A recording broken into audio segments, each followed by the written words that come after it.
I'm getting a lot of questions about the day that I ended up on the phone with my Mormon husband's sugar baby. So I kind of thought I'd just tell the story. I think it explains a lot about why I'm so obsessed with teaching young women to man proof their lives. Probably also explains why my middle name is Trauma.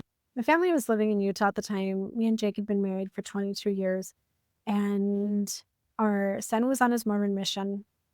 Two daughters, middle school and high school, and then my youngest in elementary school. We lived in a luxury high-rise apartment in downtown Ogden, overlooking the temple and everything.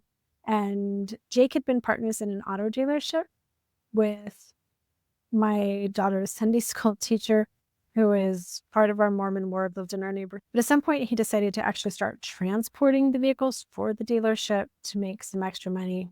So I know when I tell these stories, people are always like, "Oh, those truck drivers," but Jake wasn't a truck driver. I think it's really important to know in this story too that I never suspected my husband of cheating on me. He did such a good job of hiding things. He was in church on Sunday. We drove my son to the MTC to drop him off for his mission. And then Jake dropped us off at home and was like, "Oh, hey, I have to run into work really quick." We had literally just gone through the temple that weekend. We had dropped my son off, obviously, on his mission. I know I already said that. And yet Jake went that night and picked up a sex worker. I had no idea. He was so good at hiding until he wasn't. And one day, after 22 years of marriage, I had reason to suspect that he was cheating on me, specifically because his auto dealership business partner told me that he was. And I called my mom and told her what this guy had just told me. Josh Coolidge, you are such a douchebag. And my mom told me to get evidence. She said, "If you think that he is cheating on you at all, you need to get evidence. Get in his phone if you can." I'd never had access to his phone in 22 years of marriage. Follow him. When he gets in the car, get in your car and go see where he's going. So I did. And I eventually ended up with a whole bunch of phone numbers on my phone, just names, contact information. And I started calling. I didn't even know what to say. I just felt a little Mormon. I've never done this before. There's no TikTok where I could learn how to bust my husband for cheating on me. So I would just call a phone number. Bree was one of the contacts. I remember the name Bree.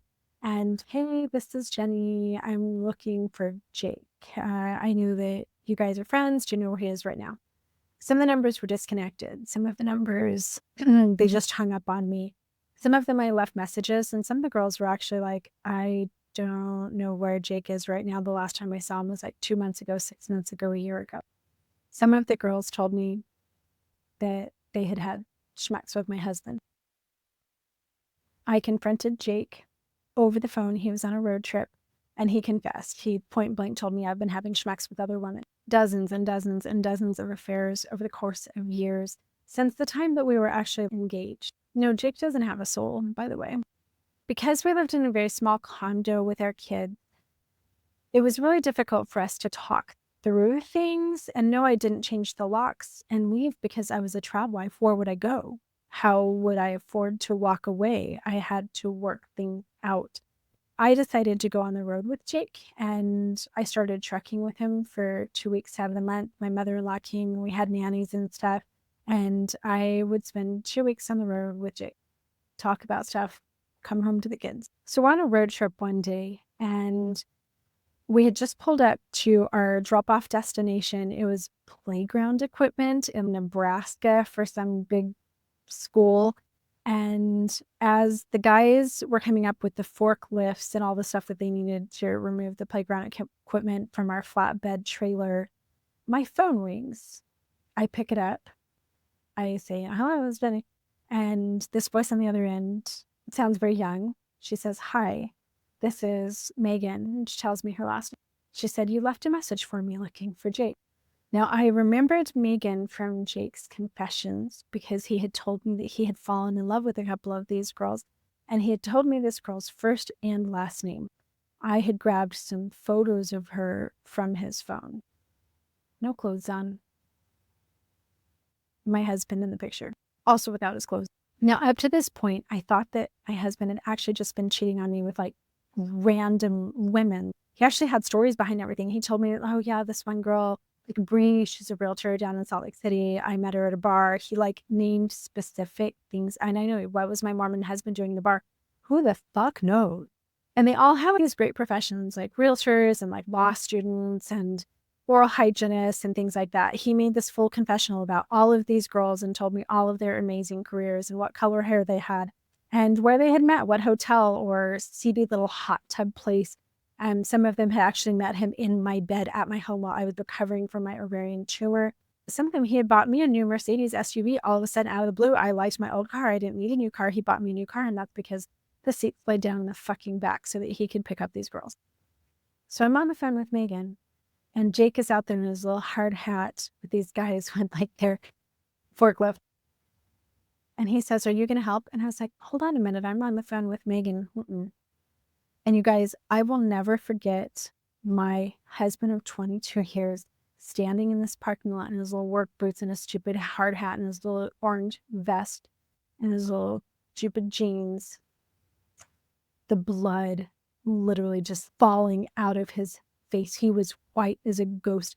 His eyes were bulging out of his head. And he's saying, we're dropping off. There's all these people there. He can't say a word. He can't do anything. I think he pooped his pants 10 times in 2 seconds. So I take my phone and I walk as far away from the semi-truck as I possibly can so that he cannot see me. He has no idea where I am.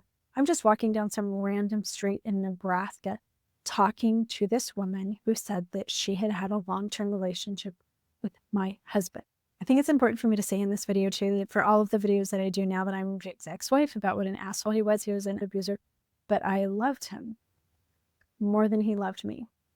And it was heartbreaking to hear this stuff. We had had 4 babies together. We had built this huge life for 22 years, and I never suspected a damn thing. As we're talking, she's like, "You said that you had some questions for me." And I said, "Yeah, first, can you tell me, where did you meet Jake?" He had told me of a specific place that he had met her and that she had been an accountant, I think. And she's like, "What? That's why he's telling you that? That ain't where we met at all." She goes, "I'm a prostitute," she said. "He picked me up on State Street. I'm not no accountant. I'm not old enough to be an accountant." And she's like, "Why would he even say that?" She also told me that she knew every little detail about me. Jake had let her get into my Facebook profile when she was out on the road with me in a semi-truck. He had told her every detail of everything about his kids. She'd been to my home. She knew where I lived. So I'm sitting here on the phone in the middle of Nebraska, far away from everything, in a semi-truck with this man who has done this for me. I was vomiting in a bush. I was shaking. I was sobbing. And the only things that I can remember after that asking her were, "Do you know how many there were? You guys were together for a while. Do you know?" And she said, "Well, I do know that like he had this one sugar baby before me. She spent the weekends at your house when you're out of town and stuff with her sister, the threesomes and stuff. Very expensive." She told me, "Yeah, it was Jesse who was actually at your house the night of your anniversary when you were trying to FaceTime Jake when you were up in Oregon at your parents' house recovering from your tumor.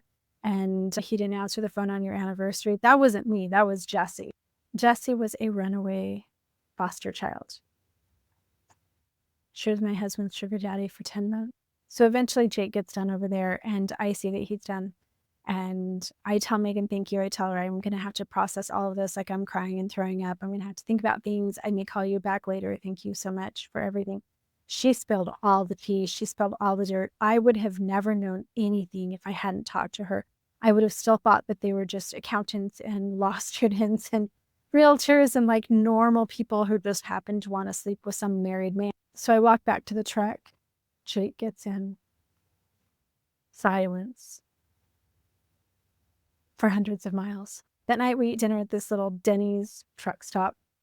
I had some grilled chicken breasts and some steamed broccoli. We go out to the truck that night to go to bed, and I told him everything that she told me. He looks me dead in the eye and he goes, "I guess I can't hide from the truth." He said not a one of them was just a woman. They were all paid. He said, "That's just kind of my thing." Yes, we are divorced now, and I am happy.